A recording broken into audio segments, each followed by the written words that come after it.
안녕하세요. 조용히 회사 다니는 사람입니다. 오늘은 2024년 1월 6일이죠. 토요일. 이번 주 S&P 500 투자일지 작성한 날인데요. 작년 연말부터 해서 이번 주까지 태형건설이 채무단과 함께 워크아웃을 하겠다 이런 기사들이 많이 나오고 있는데요. 태형건설은 태형 대시양이라고 해서 아파트 브랜드도 유명하죠. 그리고 제가 몇 년 전에 국내 주식 투자할 때 재무구조로만 봤을 때 태형건설이 꽤 괜찮은 회사라고 생각을 했었는데 이렇게 됐다고 하니까 좀 놀라울 따름인데요. 그 SBS도 사실상 태형건설이 소유를 하고 있죠. 태형건설 사태를 좀 알아보면서 다시 한 번 더 제가 S&P 500에 투자해야 될 이유와 그런 투자할 때 명심해야 될 거 기록을 좀 남겨보도록 하겠습니다. 태형건설이 이 지경까지 오게 된 거는 예전부터 부채 비율이 높은 건 알고 있었거든요. 대신에 돈을 잘 벌고 있었기 때문에 큰 문제가 되지 않겠다 생각을 하고 있었는데요. 태형건설 이렇게 된 거는 결국에 남의 돈 가지고 사업하다가 망한 거죠. 건설사들이 보통 보면은 프로젝트 파이낸싱이라 해가지고 은행으로부터 투자자들로부터 돈을 빌려가지고 땅을 사고 건물을 짓고 그리고 뭐 시멘트나 뭐 철골이나 안에 내장재, 샤시 같은 내장재들을 그 업체들한테 대금을 은행 빚으로 지급을 하고 나중에 분양자들이 돈을 내면은 분양대금을 내면 그걸로 이제 갚아가는 식으로 돈을 번 거죠. 태형건설이 워크아웃을 한다고 하는데 워크아웃이 뭘까요? 다들 뭐 아시는 분도 계실 텐데 쉽게 설명을 드리면은 태형건설들에게 빚을 준 그런 빚쟁이들에게 거의 반협박하는 거죠. 이대로 한번 다 같이 망해볼래? 아니면은 서로 좀 양보를 해가지고 손해를 좀 보는 한이 있더라도 좋게 끝내볼래? 이렇게 합의를 하는 것이고요. 이렇게 하는 이유는 모두 아시다시피 코로나 시기 때 2019년, 2020년 때 이제 아파트 가격이 진짜 자고 일어나면 계속 올랐잖아요. 그때 한참 폭등할 때 태형건설도 물 들어왔을 때 남의 돈 가지고 한번 노를 제대로 저어볼까? 금리도 되게 낮았을 때니까 그렇게 사업을 좀 무리하게 확정을 했었던 거고 그러다가 미국이 금리 인상이란 걸 시작하면서 부동산 경기가 꼬꾸라졌죠. 저 역시도 여기서 좀 피해를 봤는데 그래서 분양도 잘 안 되고 그리고 브릿지 론이니 뭐 프로젝트 파이낸싱이니 이런 데서 이자가 대폭 오르게 되었죠.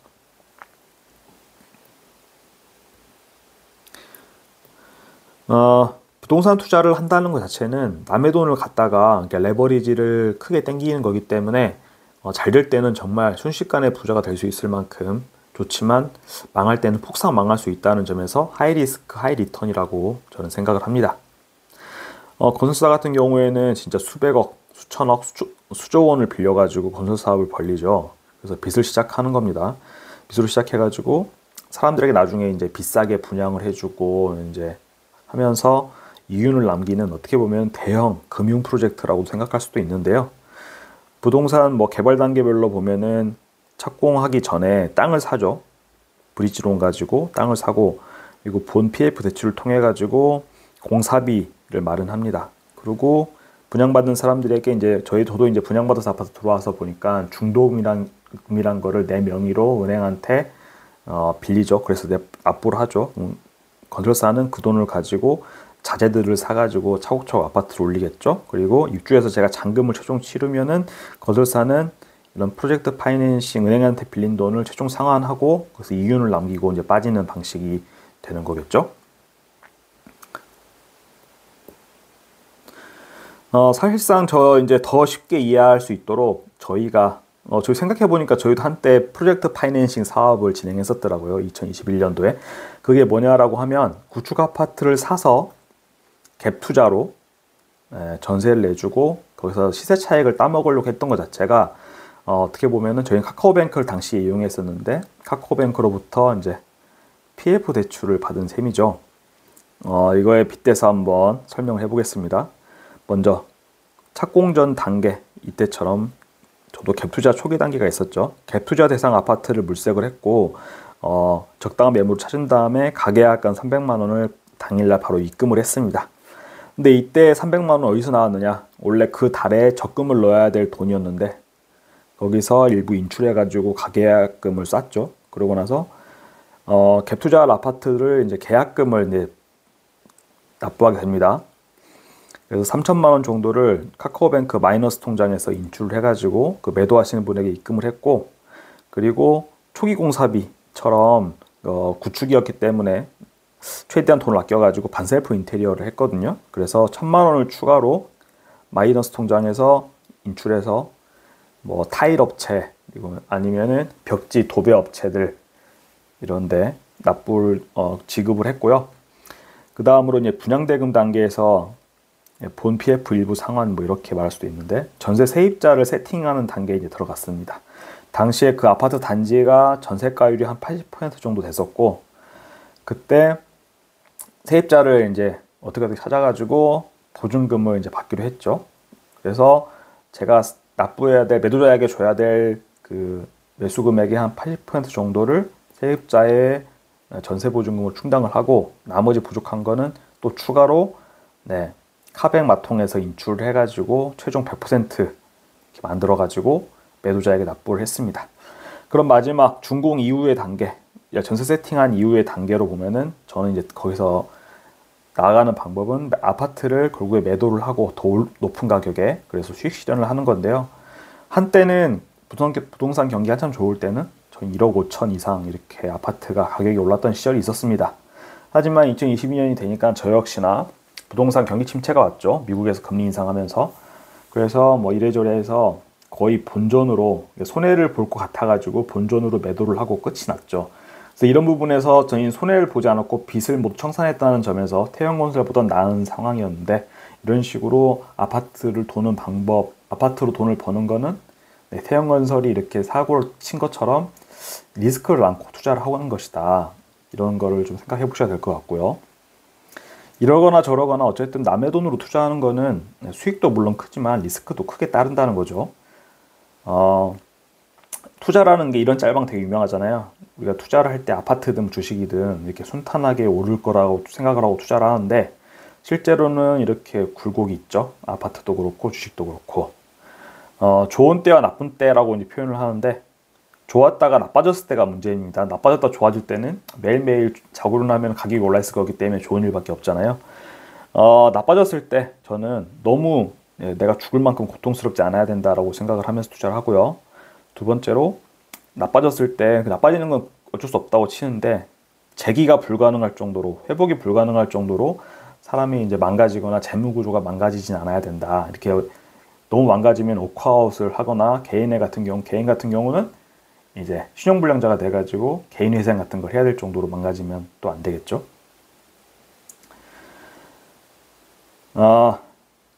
인생 전반으로 봤을 때 사람이 뭐 무한히 사는 것도 아니고, 어쨌든 스트레스도 좀 덜 받고 건강관리도 하고, 너무 뭐 망가지지 않아야 되잖아요. 그런데 레버리지를 크게 내면 낼수록 시장이 좋을 때는 정말 높이 올라갈 수 있겠죠. 근데 내려올 때는 상상하는 것 이상의 고통이 따르게 됩니다. 근데 언제나 항상 올라가기만 할 거라는 보장이 절대 없기 때문에 조심해야 되는 거죠. 그러니까 쉽게 말하면은, 우리가 뭐 아파트 1층에서 떨어졌을 때는 잘해야 뭐 다리를 삐는 정도로 다치지만은, 만약에 20층 이상에서 떨어진다, 그럼 사람은 그냥 죽습니다. 높이 올라가는 건 좋지만 너무 높이 올라가면 내려올 때 너무 고통스러워진다. 이런 걸 좀 생각을 해야 될 것 같고요. 그런 면에서 제가 S&P 500에 투자하는 거는, 제가 뭐 투자 방법에 대해서 이래저래 막 고민도 많고 이것 했다 저거 했다가 막 손바닥 뒤집었었는데, S&P 500 투자는 또 몇 년째 진득히 할 수 있는 이유가, 제 머리를 완전히 이제 납득시키는 투자라고 생각을 했거든요. 이게 그래프 보시는 것처럼 이 글로벌 M2 통화 공급량하고 S&P 500 지수 상승하는 걸 보면은 거의 일치해서 올라가는 걸 볼 수가 있습니다. M2 통화라는 거는 이제 광의 통화라는 건데, 넓은 의미의 통화로 어쨌든 간에 오랫동안 잠기지 않고 쓸 수 있는 돈들, 이 M1 통화를 언제든 사용할 수 있는 돈, M1 통화를 포함해서 정기예금, 그리고 증권, 그리고 CMA 같은 거를 포함하는 거죠. 하여튼 시중에 풀려있는 돈과 돈의 양이 늘어나면 늘어날수록 물가도 오르겠지만 거기에 따라서 S&P 500도 오른다. 그래서 S&P 500에 투자하는 거는 가장 단단한 투자법이 아닐까 생각을 하는 거고요. 그리고 S&P 500에 편입되는 종목들 자체도 미국 기반의 회사이면서, 그리고 4분기 연속 흑자를 내는 좋은 회사들, 그리고 시가총액 118억 달러, 우리 하나로 하면은 뭐 15조 뭐 이상이 되겠죠. 하여튼 대단한 회사들만 S&P 500에 들어갈 수 있다는 것이고, 그래서 제가 태형건설 워크아웃 사태를 통해서 깨달은 것은 무엇일까 정리를 해볼게요. 레버리지를 위험한 수준으로 땡겨가지고 너무 빠르게 부자가 되려고는 시도조차도 하지 말자. 뭐 두 번째로, 자본주의 시대의 순리에 맞게 차근차근 올라가고 있는 M2 통화량에 비례해서 올라가는 거 보여드렸죠. 그리고 하락기에 회복 불가능한 수준으로 망가지지 않도록 항상 리스크 관리를 하자. 그리고 수익이 많이 나는 호황기가 와도 너무 들떠서 막 이것저것 돈 많이 쓰지 말고 적당한 수준으로 유지하면서 살아가자. 네, 그렇게 생각을 하게 됐습니다. 저는 올해 S&P 500 투자를 하면서 폭락이 만약에 오더라도 그걸 반기는 마음으로 투자를 해야겠다. 약간 역발상으로 투자를 할 건데요.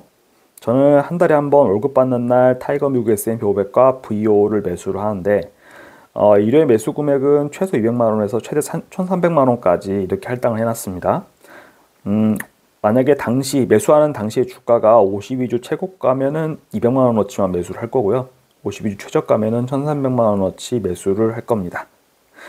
이런 마음이죠. S&P 500가 그래 폭락해봐. 내가 그럼 피할 줄 아느냐? 무서워서 손절하고 떠날 줄 아느냐? 오히려 더 많이 사줄게. 이런 식으로 이제 이런 마음가짐 투자를 할 거고요. 200만 원, 1,300만 원이 왜 이렇게 되느냐, 할당했느냐라고 하면은 제 재무구조, 제가 가지고 있는 예수금, 그리고 한 달에 투자할 수 있는 금액들 봤을 때 이렇게 할당을 했다 생각하시면 되겠습니다. 그러면 투자에 대한 이야기 해야겠죠. 이번 주는 저는 타이거 미국 S&P 500하고 스파이지 아무것도 사거나 팔지 않았습니다. 왜냐하면 월급날이 아니기 때문이죠. 저는 매달 25일이 월급날이 되겠습니다. 포트폴리오를 보여드리면 현금 비중이 이렇게 높은 수준으로 유지되고 있습니다. 53% 정도 있고요.